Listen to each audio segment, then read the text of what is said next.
Uzbekistan کے سمرقند شہر میں SCO سمٹ ایک پروگرام ہو رہا ہے۔ پرائم منسٹر نریندر مودی بھی وہاں موجود ہیں۔ روس اور چین کے پریزیڈنٹ ولادیمیر پوتین، شی جن پنگ سمیت کئی دگج نیتاؤں سے ان کی ملاقات بھی ہو سکتی ہے۔ سمرقند سمٹ کی سوشل میڈیا پر کافی چرچا ہو رہی ہے۔ آخر وہ کیا وجہ ہے کہ سمرقند ہندوستان میں چھایا ہوا ہے؟ آخر سمرقند اور ہندوستان کا کیا رشتہ ہے؟ جانیں گے آج کی اس ویڈیو میں۔ اس سے پہلے اگر آپ چینل پر نئے ہیں تو چینل کو ضرور سبسکرائب کر لیں اور بیل نوٹیفیکیشن کو بھی آن کر لیں۔ دوستو، ازبیکستان یا سمرقند کا جب ذکر ہوگا، امیر تیمور کی بات اپنے آپ چھڑ جائے گی۔ ازبیکستان کا نام امیر تیمور کے پوتے ازبیک کے نام پر رکھا گیا ہے۔ امیر تیمور، یہ نام سنتے ہی دماغ اس صدی کی طرف دوڑ جاتا ہے جب ہندوستان میں امیر تیمور کی حکومت تھی۔ امیر تیمور جس کے ظلم سے دنیا کانپ جاتی تھی، لیکن اس بادشاہ کی موت کے بعد بھی لوگ اس سے ڈرتے تھے۔ امیر تیمور نے ہندوستان میں کئی لوگوں کو موت کے گھاٹ اتار دیا تھا۔ امیر تیمور نے سینٹرل ایشیا کے کئی مسلمان دیشوں کو جیتا اور ان پر حکومت کی۔ 14ویں صدی میں امیر تیمور نے ہندوستان کو اپنے قبضے میں لے لیا۔ امیر تیمور تیمورید ایمپائر کا فاؤنڈر تھا، جو آگے چل کر مغل ایمپائر ہو گئی اور سن 1857 تک یہ قائم رہی۔ سن 1336 میں سمرقند میں تیمور کی پیدائش ہوئی تھی۔ تیمور بچپن سے ہی خاموش مزاج اور غصے والا انسان تھا۔ وہ ہمیشہ کسی نہ کسی سوچ میں ڈوبا رہتا تھا، یہاں تک کہ اس نے اپنی زندگی میں کبھی کسی لطیفے پر ہنسی تک کا اظہار نہیں کیا تھا۔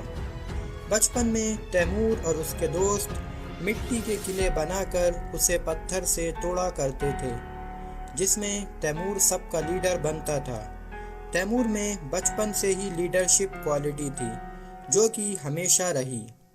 اسی لیے اسے تیمور دی انڈیفیٹڈ کانکورر کہتے ہیں۔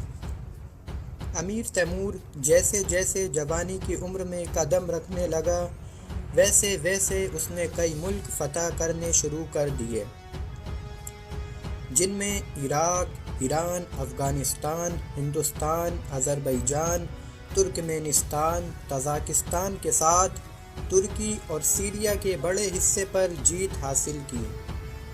اس کے علاوہ امیر تیمور نے ہندوستان کے نارتھ ویسٹ حصے کو اپنا غلام بنایا تھا۔ کہتے ہیں کہ امیر تیمور نے قریب 1,70,00,000 لوگوں کو موت کے گھاٹ اتار دیا تھا۔ تیمور کو انسانوں کی کھوپڑیوں کے مینار بنانے کا بہت شوق تھا۔ وہ جس بھی ملک میں جنگ لڑتا، وہاں کے انسانوں کی کھوپڑیوں کے مینار ضرور بنواتا۔ وہ یہ سب کر کے اپنے دشمن کو دہشت میں ڈال دیتا تھا کہ اب تمہارے ملک کا بادشاہ میں ہوں۔ اس سے تیمور کے دشمن پر اس قدر کا خوف طاری ہو جاتا کہ وہ بنا جنگ لڑے ہی بھاگ جاتے۔ لیکن جو تیمور کے دشمن اس کے سامنے ہتھیار ڈال دیتے، سرنڈر کر دیتے تھے، ان کو تیمور نہیں مارتا تھا۔ تیمور جس بھی ملک میں جاتا، وہاں خوب تباہی مچاتا۔ لیکن وہ مذہبی عبادت گاہوں، مدرسوں، پڑھے لکھے لوگوں اور ہنرباز انسان جن کے پاس کوئی ہنر ہوتا تھا، ان کو برباد نہیں کرتا تھا، بلکہ ان سب لوگوں کو وہ سمرقند اپنے ملک بھیج دیتا تھا، جہاں یہ لوگ سمرقند کی ترقی کے لیے کام کرتے تھے۔ بات 1398 کی ہے۔ دنیا فتح کرنے نکلا امیر تیمور افغانستان میں آ پہنچا۔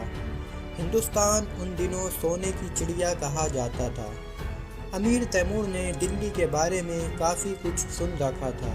اسے لگا کہ دلی پر حملہ کامیاب رہتا ہے تو وہ کافی مال لوٹ لے گا۔ اس وقت دلی کا بادشاہ نصیر الدین محمود تھا۔ ایک دن جنگ کا میدان سج گیا۔ ایک طرف تیمورید ایمپائر کا فاؤنڈر امیر تیمور تھا اور دوسری طرف دلی کا سلطان نصیر الدین محمود تھا۔